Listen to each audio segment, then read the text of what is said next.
Fallout 3 is a game that is almost a decade old but still is one of the highest quality games that I have ever played. Now I know Fallout New Vegas is also loved by many fans and may even be your favorite Fallout game, but as much as I love New Vegas, I actually think Fallout 3 is the best Fallout game ever made, and I'll tell you why. First, let's start off with Fallout 3's complex choice making. The best example of this would be one of the first big choices you can make in the game. You come out of the vault, and the first location you find, unless you ventured off straight into the wasteland, is Megaton.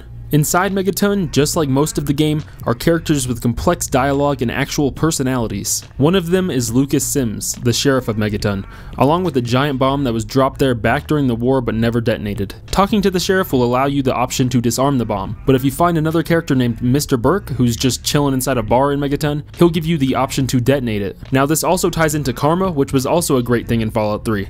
Making choices will change your karma level depending on which choices you make. These choices will forever change your game. I mean, unless you just decide to start a whole new game. But anyways, you can choose to blow up Megaton, which would be the obviously more evil choice as nobody here has done you any harm, or you can save Megaton by disarming the bomb, that one being the good choice, and making Tenpenny Tower, where Mr. Burke is from, your enemy. Choosing to be the bad guy will give you a room inside of Tenpenny Tower, one of the coolest rooms in the game that you can have, or you can choose to be a good guy, which gives you a lot less of a reward and allows you to have a sheet metal shack to live in Megaton. Also, choosing to detonate the bomb is probably the most enjoying and satisfying choice that you can choose from, but will lower your karma by 1,000 points, which is a very significant amount, but I mean, you destroyed an entire town and its population, so it's pretty deserving. So every choice you make comes at a cost. I remember back when I first started playing Fallout 3, sometimes I would sit there forever trying to decide what to do and which choice to make. I would go to Fallout Wiki and look at every possible outcome or thing that I can lose by making a choice. However, I don't remember ever having to do that with Fallout 4.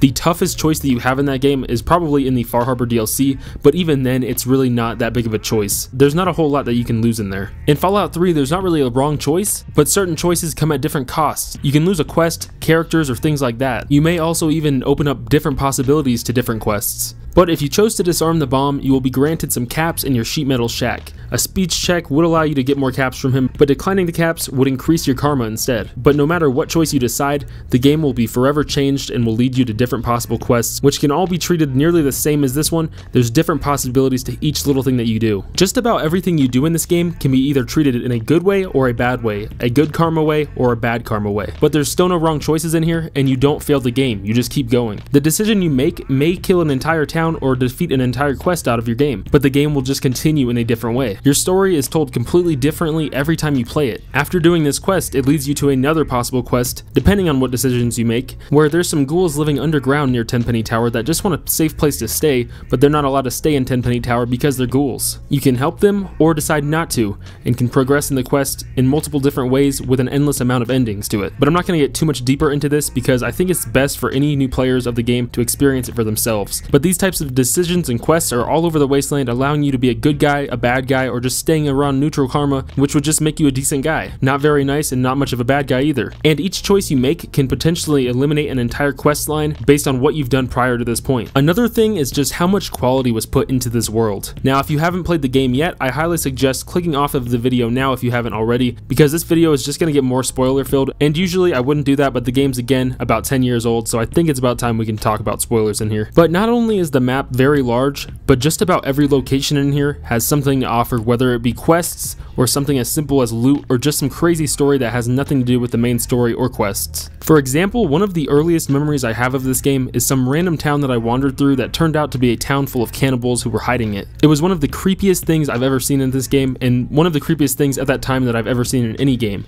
I wasn't expecting to be creeped out that much from a Fallout game. Another place is Oasis, a place where in the dead wasteland there's actually some life and some actual trees, but it comes at a cost and it contains possibly the saddest story in the game. Another place being the complete opposite of the last few is Rivet City, a highly populated city created on a giant abandoned boat. There's so many characters here with deep dialogue and crazy quests that take you in so many different directions, and even referencing the future Fallout 4. The Commonwealth, which is the location for Fallout 4, was a big mystery in Fallout 3. We had multiple androids coming into the Fallout 3 map for safety, running from the Commonwealth, but we didn't know a whole lot on why they were running and where exactly it even was. Little did we know we'd have an entire game focus on this some years later. This game is just full of mysteries, spanning across the entire map, and there's so many things in here to keep you occupied. The replay value in here is limitless. I've been playing this game since it came out, and every time I start a new game, I find something new or make a choice that I've never made before. Another thing that I want to touch up on is the dialogue system. One of the things that Fallout 4 lacks and for some reason was kind of forgotten. In pretty much every conversation, there's detailed choices based on whatever attitude you want your character to display. There's usually always a positive response, neutral response, and a negative response, along with sometimes even other responses. Based on what you choose in conversations, characters will treat you differently depending on your attitude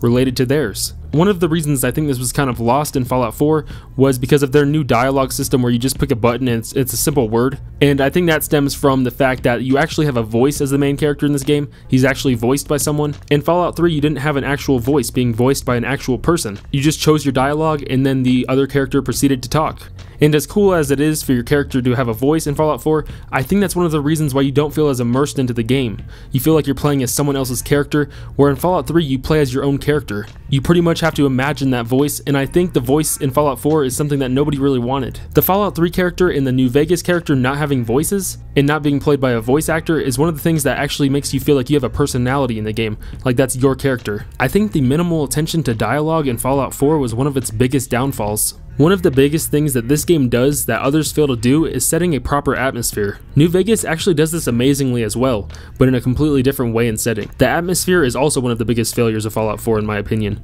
In past Fallout games, it looks and feels like you're actually in a post-apocalyptic setting. From everyone's clothes, the green tint that oddly feels nostalgic, the grungy dark look of the game, and just in general the scariness of the game. You feel scared of this environment and scared for everyone living in it. And the sewers are possibly the scariest place in the game. You have no idea what's about to jump out at you in there. In future games like Fallout 4, there seems to be a lot more life and definitely a lot less horror to living in this wasteland of a world. The ending to Fallout 3 has so many different outcomes, which is very similar to every other Fallout, but this is the best Fallout in my opinion to give you so many difficult decisions to make to get to each outcome. It actually feels like there's something to lose with each outcome as well. The last major thing that makes this game so great is the DLC. All of the DLC in my opinion is just amazing. You've got the Pit, which was once the city of Pittsburgh, Pennsylvania, hence the name The Pit, where you take on the role of a slave to investigate the settlement. Operation Anchorage, where you step into a simulation and take on a role in one of the biggest battles in the Fallout universe, in the liberation of Anchorage, Alaska from Chinese invaders.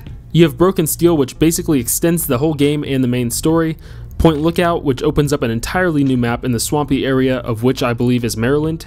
And then you have Mothership Zeta, which just adds a bit of fun of being an alien captive on an alien ship with tons of other alien captives from different times. One of them being somebody who helped build Vault 76, the main vault in the upcoming Fallout 76.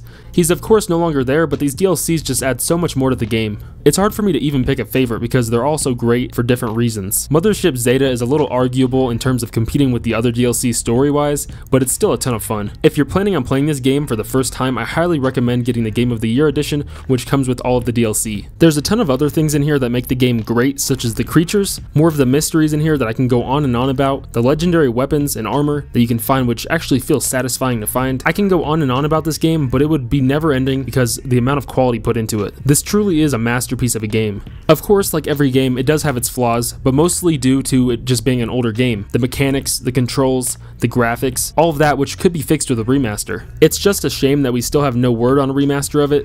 If Bethesda remastered this game, it would be insane. And if they remastered both this and New Vegas, and put it into one bundle, I would pay whatever I had to pay for it. We actually were pretty close to getting Fallout 3 remastered in the Fallout 4 engine as a mod, but Bethesda didn't allow the modders to continue their work for copyright reasons. I wouldn't really blame Bethesda for that because they seem 100% in support of modders. I think it was just a bad situation because something with the voices being copyrighted, if they were to transfer the voices over to the Fallout 4 engine or something like that, it would be copyright. Don't quote me on that though because I'm just trying to remember off the top of my head. I'm hoping though they told the modders they couldn't do it just because Bethesda is secretly working on a remaster themselves. Although with all of the projects they have going on right now, I highly doubt it. Which, by the way, if they added that to Fallout 76's purchase, I imagine that it would increase their sales like crazy, because who doesn't want a Fallout 3 remaster? And with all the skepticism around Fallout 76, it's kind of questionable how good this game is going to sell. So adding a Fallout 3 remaster to it would be amazing. But yeah guys, hopefully you enjoyed my opinion on why this is the best Fallout game out there. I do really love Fallout New Vegas as well, almost just as much as Fallout 3. So if this video does good, maybe I'll do another one on New Vegas. But thanks for watching guys, let me know down in the comments what your favorite Fallout game is and why you like it so much. Don't forget to leave a like on this video if you want to see more videos like this along with other Fallout videos. Again, thanks for watching guys, see ya.